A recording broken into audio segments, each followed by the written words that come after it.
صحرائے عرب کی دھوپ میں ایک شخص اپنے سر پر چادر ڈالے مدینہ منورہ کی جانب بڑھ رہا تھا۔ راستے میں گدھے پر سوار ایک غلام کو دیکھا تو اس سے کہا کہ گرمی بہت ہے، مجھے اپنے پیچھے سوار کر لو۔ غلام نے اس شخص کو پہچان لیا اور فوراً اتر کر عرض کی کہ آپ اس پر سوار ہو جائیے، مگر اس شخص نے کہا کہ تم سوار ہو جاؤ اور میں تمہارے پیچھے بیٹھوں گا۔ غلام نے پھر عرض کی کہ آپ سوار ہو جائیے، مگر وہ شخص نہ مانا اور بالآخر غلام نے اس شخص کو اپنے پیچھے سوار کر لیا۔ دونوں سوار مدینہ منورہ کی حدود میں جب داخل ہوئے تو لوگ اس شخص کو حیرت سے دیکھ رہے تھے۔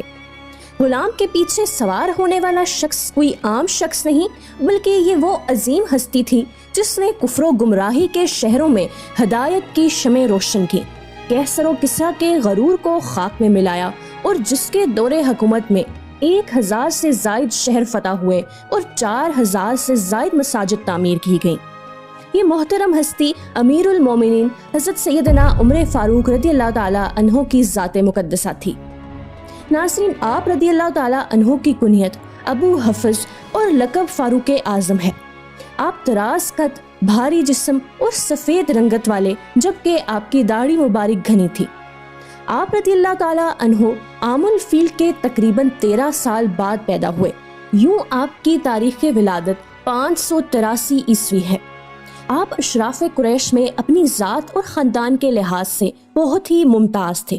ایک روایت کے مطابق آپ رضی اللہ تعالیٰ عنہ حضور نبی کریم صلی اللہ علیہ وآلہ وسلم کی دعا سے اعلان نبوت کے 6 سال ایمان لائے۔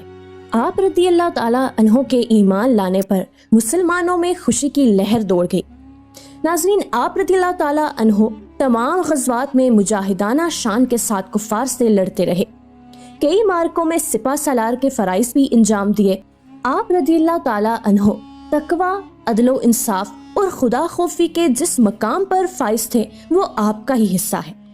ایک مرتبہ خطبہ دیا تو اس وقت بدن پر موجود چادر میں 12 پیوند لگے ہوئے تھے۔ اس قدر عاجزی کے باوجود آپ رضی اللہ تعالیٰ عنہ مدینہ منورہ کے بچوں سے اپنے لیے دعا کراتے تھے کہ دعا کرو عمر بخشا جائے۔ ناظرین، سن 13 ہجری میں مسند خلافت پر جلوہ فرما ہوئے اور 10 سال اور 6 ماہ تک فائز رہے۔ تاریخ عالم کے اس عظیم حکمران کی پوری زندگی عزت و شرافت کی اعلیٰ مثال تھی۔ ناظرین، 26 ذو الحج کی صبح ایک مجوسی غلام ابو لولو فیروز نے آپ پر فجر کی نماز کے دوران قاتلانہ حملہ کیا اور شدید زخمی کر دیا۔ آپ رضی اللہ تعالیٰ عنہ نے حضرت عبد الرحمن بن عوف رضی اللہ تعالیٰ عنہ کو نماز پڑھانے کا حکم دیا۔ جب لوگ آپ رضی اللہ تعالیٰ عنہ کو اٹھا کر آپ کے گھر لائے تو مسلسل خون بہنے کی وجہ سے آپ پر غشی طاری ہو چکی تھی۔ ہوش میں آتے ہی آپ رضی اللہ تعالیٰ عنہ نے اپنے بیٹے کو اپنے پیچھے بٹھایا اور فجر کی نماز بھی ادا کی، پھر چند دن شدید زخمی حالت میں گزار کر اپنی جان آفریں کے سپرد کر دی۔ ناظرین، حضرت صہیب رضی اللہ تعالیٰ عنہ نے آپ کی نماز جنازہ پڑھائی اور حضرت عبد الرحمن بن عوف، حضرت علی رضی اللہ تعالیٰ عنہ، حضرت عثمان رضی اللہ تعالیٰ عنہ اور کئی صحابہ کرام نے ان کو قبر میں اتارا، اور یوں قاتل کا خنجر سینہ عمر میں نہیں بلکہ قلب کائنات میں پیوست ہو گیا۔ ناظرین، آپ رضی اللہ تعالیٰ عنہ کو یکم محرم الحرام 24 ہجری میں روضہ رسول میں خلیفہ اول حضرت ابو بکر صدیق رضی اللہ تعالیٰ عنہ کے پہلو میں دفن کیا گیا۔ وقت شہادت آپ رضی اللہ تعالیٰ عنہ کی عمر 63 برس تھی۔